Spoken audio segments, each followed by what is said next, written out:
राय लेनी है sir traction के आईपीओ पर आपसे। आज का दूसरा दिन है, अभी तक उतना बड़ा रिस्पांस नहीं है। रिटेल पोर्शन ऑफ कोर्स पूरा सब्सक्राइब हो चुका है, बट इस आईपीओ को आप कैसे देख रहे हैं? डिटेल तो भरने का वजह यही है ना छोटा small size small price IPO आजकल तो बस वही ट्रेंड में है। 75 से 80 रुपए का प्राइस बैंड है और इश्यू की साइज 309 करोड़ रुपए है, तो फिर क्या है, आराम से भरी जाएगा। और छोटे प्राइस के आईपीओ में इन्वेस्टर का कॉन्फिडेंस लेवल इतना ज्यादा होता है कि ऊपर ही खुलेगा, जो हाल ही में आपने इसमें देख ही लिया ईएमआई में। तो मेरे ख्याल से उस वजह से रिटेल ज्यादा उत्साहित है।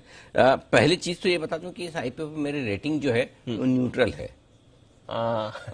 आशीष वाला ये आप बोल रहे तो आशीष से वही जो मैं संकेत लेने की बात कर रहा था, न्यूट्रल रेटिंग है। न्यूट्रल रेटिंग का मतलब ये है कि मैं मन नहीं बना पाया हूं कि इस आईपीओ में पैसे लगाने की राय दूं या ना दूं। मतलब पैसे लगाने की राय दूं ये भी मन नहीं बना पाया हूं, और अवॉइड करने की राय दूं ये भी नहीं बना पाया हूं। क्यों ऐसा? उसके कारण है दीप, कुछ चीजें अच्छी है और कुछ चीजें उतनी अच्छी नहीं। राइट। तो पहले चीज अच्छी की बात करें, बेसिकली जो भी स्टार्टअप्स वगैरह ये हैं कंपनियां, इनमें अगर कोई इन्वेस्टर पैसा लगाना चाहते हैं तो उनको जिस तरह की इंफॉर्मेशन डिटेल्स ये चाहिए उनकी ये मदद करते हैं। ये अपने आप में एक यूनिक बिजनेस मॉडल है, और दुनिया का तो मुझे नहीं पता, कम से कम हिंदुस्तान में ये पहली कंपनी होगी जो लिस्ट होगी इस तरह के अलग बिजनेस मॉडल वाली। तो नेचुरली यूनिक बिजनेस मॉडल होता है तो उसकी एक अलग क्रेज होती है इन्वेस्टर्स में, तो वो रहेगी। ठीक है, तो पहली चीज ये अच्छी बात है। दूसरी बात है 10 साल से प्रमोटर्स ये काम कर रहे हैं, वो इस बिजनेस को समझते हैं। और दूसरी बात है कि इस बिजनेस के ग्रो होने के भी आसार पूरे हैं।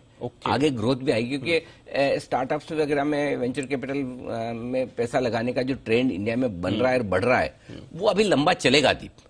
ये इंडिया के एंटरप्रेन्योरशिप का समय वापस से आया है। सो इस हिसाब से प्रोमोटर्स को आगे भी मौका इस बिजनेस को बढ़ाने का मिलेगा। और तीसरा है कि छोटी साइज का आईपीओ, छोटी प्राइस का आईपीओ है, 300 करोड़ का आईपीओ, 75-80 रुपए का प्राइस बैंड, वैसे भी थोड़ा लोगों का उसमें रुझान बढ़ जाता है।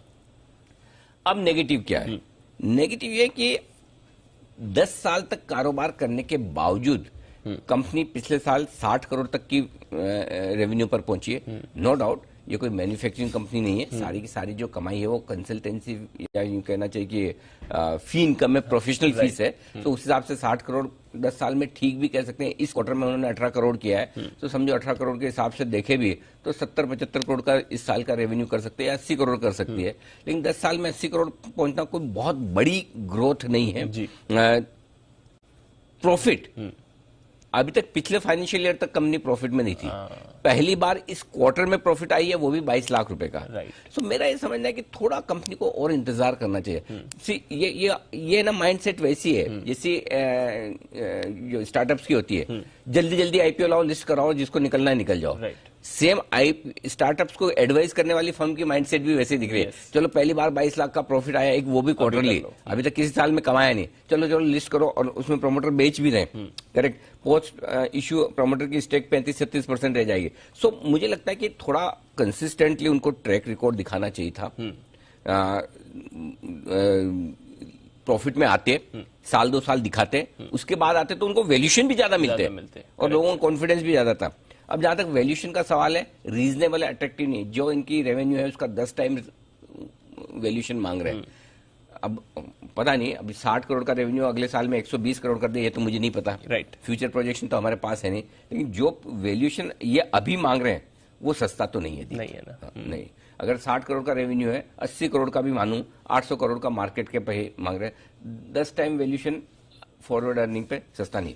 प्रमोटर अच्छे हैं, क्लीन है, कोई किसी तरह के कोई क्रिमिनल केसेज ये वो फालतू वालतू चीज नहीं है, अच्छा बिजनेस है, यूनिक है। तो कुछ चीजें अच्छी है, कुछ चीजें कम अच्छी है। तो या तो आप न्यूट्रल रेटिंग पे अपने हिसाब से अपना डिसाइड कर लें, या लॉन्ग टर्म के हिसाब से सोच के कर लें, या आईपीओ के बाद मैनेजमेंट जब ज्वाइन करके आपको पर्सनली गाइडेंस दे, या फिर कुछ लोग ऐसे हैं जिनको लगता है छोटे प्राइस के आईपीओ में तो चांस ले लेना चाहिए, तो आप भी कर सकते हैं। डिसीजन आपका, इसमें मैं आपको लगाने या नहीं लगाने की दोनों की राय नहीं दे रहा हूँ, और राय देने के साथ साथ नहीं देने का अधिकार भी मैं रखता हूँ। करेक्ट, ऑफ कोर्स, बिल्कुल। तो मैंने आपको दोनों चीजें बता दी। उन दोनों चीजों को देखते हुए मैं बहुत क्लियरली नहीं मन बना पा रहा हूँ कि किस चीज पे भरोसा करना चाहिए। कुछ अच्छी चीजें हैं, कुछ कम अच्छी चीजें। Understood sir. चलिए, तो यह है न्यूट्रल राय अनिल जी की तरफ से। अच्छी भी चीजें, खराब भी चीजें, आप अपने रिस्क, अपने पोजीशन के हिसाब से इसमें पैसा लगा सकते हैं।